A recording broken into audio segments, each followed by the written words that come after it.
Welcome back, ladies and gentlemen, to the Feed Me Pixels review and recommendation series. I'm your host, Larry, and today we're going to go on a magical post-apocalyptic botany adventure. Well, more specifically, we're going to be taking a look at the game Mushroom 11 by Untamed Studio that's available on Steam for all major platforms, PC, Mac, and Linux for a simple and inexpensive $15.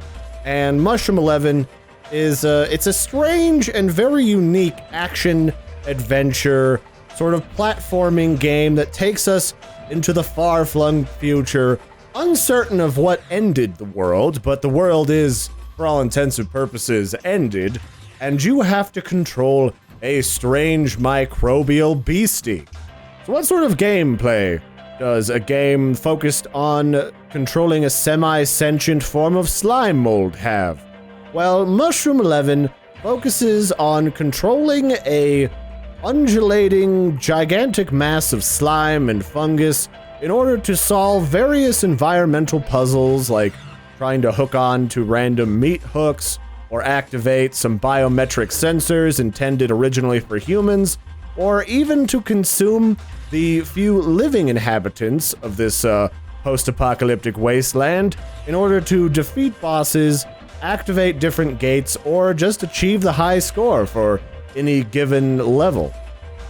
The methods by which you control your undulating ball of slime are both simultaneously the easiest that you've ever used in a platforming puzzle kind of action-y game, and also simultaneously the most agitating and maddening, because all you've got is one tool that comes in two sizes. All you've got to work with is an eraser tool that erases your undulating slime creature as it slithers along the ground or up into different tunnels around nooks and crannies or in ancient human technology, and a smaller version for the fine-tuning adjustments because, you know, sometimes you just gotta slither around onto a small edge.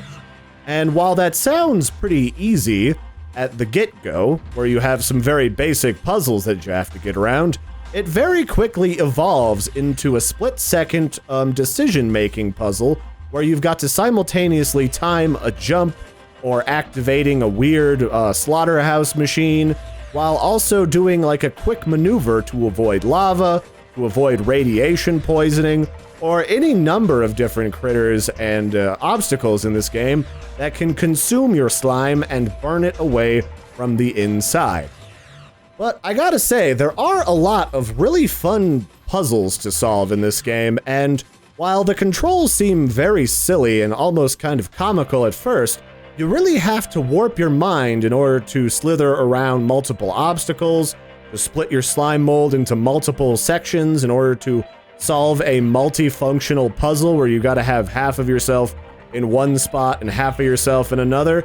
It can get really maddening really quickly and really tease out your brain in a way that you weren't really expecting. And I gotta say, like, the only thing I really need to say about the absolutely crazy, loopy, almost really just fun and bubbly post-apocalyptic character and boss design is they put a brine shrimp, or what looks like a mutant, undulating, biologically evolved brine shrimp or something, inside of a turbo-circular tank machine that shoots missiles, and you've got to somehow get inside of his ultramech and consume him and take it over in order to reach the next stage. And they have got just a really great group of different puzzles, environmental effects that just keep you on your toes and really just keep you amused by the sheer level of adventure that you can find just by playing around with an undulating ball of slime in some sort of weird post-apocalyptic future. Speaking of the post-apocalyptic future, let's go ahead and jump into the story of Mushroom 11. Now, Mushroom 11 is one of those games that's more about what's not said than what is said about what's happening on the screen. You're not really given any direct storyline as to what's happened to humanity in this game. All you know is that you woke up as a slimy creature, hungry and ravished for nutrients and sustenance in this post-apocalypse, and the only thing to guide you along as to what has happened are some horrifying cave drawings inside of a sewer system that seem to imply that you, on some level, are the creature responsible for at least part of this heinous apocalypse. They show people running from you in a drawing, this giant undulating monster consuming all in its path. And that's really all you're given. You pretty much just have to pick up your tentacly green slimy feet and wander through the wasteland. So Mushroom 11 doesn't really have a dedicated story, but it has more of an emergent storyline that talks about, you know, background information on billboards of some of the past products that used to be available in this world, some implied level of technological advancement that may have eventually led to some sort of cataclysmic war, or maybe it was some pharmaceutical company that was trying to invent a crazy new type of lipstick that created you, the all-encompassing mutant slime mold that took over the world and ate everybody. So there isn't a lot of it, but I find it kind of sparks the imagination as to what happened while you're trying to overcome a giant flaming fire cactus monster that squirts fireballs everywhere, and you've got to eat all of its children. So, not much story, but, you know, it's got a nice atmosphere to it that really sets the stage in both a curious and sort of morbid macabre way. Mushroom 11 has also got a really good set of graphics to it. Most of the time when I see a game that does the same sort of hand-drawn, hand-illustrated graphics, I usually think of games like Transistor or Bastion, which look really pretty, but rather quickly the gameplay sort of starts to break down. It starts to become very monotonous, very grindy, and also, depending on your computer, a lot of really beautiful hand-drawn graphics with hand-drawn particle effects and sprites tend to be a little bit on the laggy side. But you don't really get that with Mushroom 11. You got a lot of really beautiful scenes, a lot of beautiful landscapes, really beautiful environmental effects and particle effects. It's a really nicely well-rounded package that you really don't have to worry about. You can just kind of sit back, relax, and consume the very few living citizens of the wasteland that are still kicking around. I mean, just look at that delicious parallaxing background. You kind of get some detail. I mean, it's a little blurry intentionally, so it doesn't distract you from the gameplay, but you can still make out a lot of the former human civilization of this universe.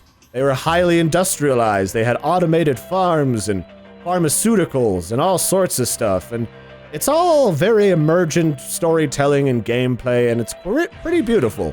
You won't be wanting there, and you also get a lot of really beautiful sounds inside of Mushroom 11. I mean, there's a beautiful soundtrack, very relaxing environmental ambient tones to everything, and you also get some really satisfying slurking noises whenever you consume the flesh of one of your enemies or ingest one of the floating strange little blue fly things that are just kind of chilling out. You know, they're probably having like a picnic or something. I mean, if you're a fly in the wasteland and there's no humans to bite, I mean, what else have you got to do for the weekend? So, to sum up, Mushroom 11 is a pretty fun game. It's both simple and dynamic in that you've just got one gameplay mechanic that you have to worry about, controlling an undulating mass of slime mold in the apocalypse, but at the same time, it's also pretty maddening and highly challenging in the sheer number of mind-bending, brain-busting challenges that they throw at your feet, which also require you to engage split-second timing in order not to get eaten, sizzled, roasted, electrified, irradiated, or poisoned in this beautiful wasteland apocalypse. I mean, what's not to love there? I mean, come on, really? And on top of that, it's available for all major computer platforms, PC, Mac, and Linux on Steam, and it's only $15, a whole whopping $14.99, and it's well worth the price. It's got a whole bunch of chapters that you can play through with unique monsters and environmental hazards. What is not to floop and love? So that's it for this one, ladies and gentlemen. I've been your host, Larry, the Delectable Chupacabra Man. You can check out more of my stuff over at youtube.com/user/Larry Chupacabra. There's links in the description to check out some of my stuff, or to grab this game for yourself if you're interested, and I'll catch you guys and gals next time. Have a good one, everybody, and toodaloo!